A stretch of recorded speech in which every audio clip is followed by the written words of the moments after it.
Dar mokykloje eidavome su klasioke į kūdikių globos namus pas mažus vaikiukus. Padėdavome juos maitinti, ant puodukų sodinti, žaisdavome. Visada su drauge kalbėdavome, kad kai užaugsime, būtinai pasiimsime iš vaikų namų vaiką ir užauginsime. Vaikai laukdami manęs kalbėjo, kokia aš būsiu, jauna ar sena, gera ar pikta. Jie jau žinojo, kad galėsiu pasiimti tik seses. Kaip berniukams skaudėjo širdį, kodėl išsirinko ne mus. Visų pasiimti aš neturiu sąlygų, nors iš tiesų būtų idealu, tobula visiems broliams ir sesėms augti kartu vienose namuose. Žinau, kaip tu atrodai. Iš kur tu gali žinoti? Tu manęs tai nematei, bet aš mama esu. Ir aš joms nupiešiau, kaip jos atrodė. Kaip buvo lėliukai, kaip jos turėjo lovytes, vežimėlius. Ir aš buteliuką turėjau. Žinoma, ir tiūtę turėjai viską. Iš kur tu žinai? Žinau. Nors aš nežinau. Reikėjo matyti, kiek vaikams laimės buvo. Aš tų vaikų nepagimdžiau. Aš jas išnešiojau kaip dramblys. 24 mėnesius.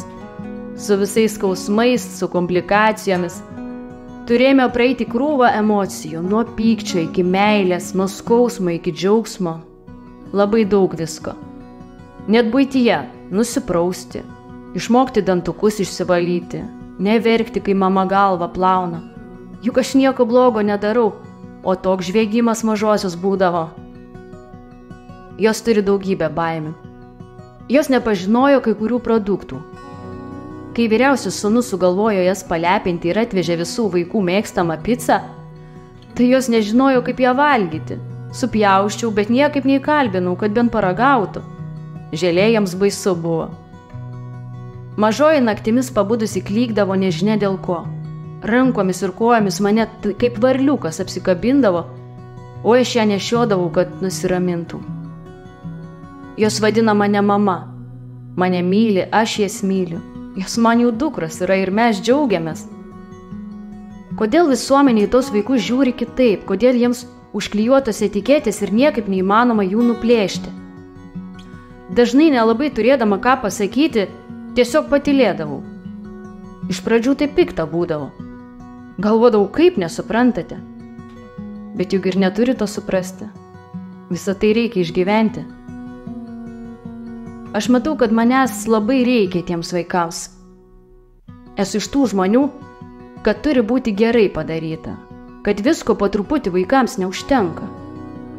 Pati aš pasikeičiau vidumi, besistengdama jas kuo geriau pažinti, nes jos atėjo su savo bagažu. Nesvarbu, koks jis geras, blogas, man reikėjo jas pažinti ir priimti. Aš mokiausi ir dar dabar mokausi to. Jos mano mokytojas. Jos mane moko ir mokys visą likusį gyvenimą, kiek mes gyvensime kartu, visko. Kantrybės, supratingumo, sąmoningumo, empatijos. Man nesunku. Nesu iš tų, kurie pasiduoda. Dar kiti klausia, ar gailėjausi. Gailėtis, kad turi vaiką? Kaip gali gailėtis? Tai Dievo dovana reikia džiaugtis. Džiaugiamės visais pasiekimais, nors kažkam jie atrodo maži, bet mums be galo svarbus. Kai su didžiaja pradėjome skaityti, o su mažaja groti pianinu. Neaišku, ar bus kokių pasiekimų, nesvarbu. Mums smagu čia ir dabar. Sėdime ir grojame, abi. Ji groja ir aš. 4 rankomis. Kai grįžta jie visi iš mokyklos ir darželį išbučiuoja mane sakydami, mama, pasiilgau, myliu. Kaip būna nuostabu, kai jie visi čia susirenka į vieną krūvą. Tai ir yra tas atlygis mamo širdžiai. Kodėl mes važiuojame kiekvieną mėnesį lankyti brolių? Tam, kad būtų ryšys. Jie joms vieninteliai giminės. Žiūri visi pro tos langus ir šypsosi pro užuolaidas. Gal mane pasiims. Vaikai gyvena, tuo laukia, kas juos pasiimtų kiekvieną dieną. Nejaugi 4 metų vaikui reikia galvoti, ar mane kas nors išsirinks, ar aš patiksiu.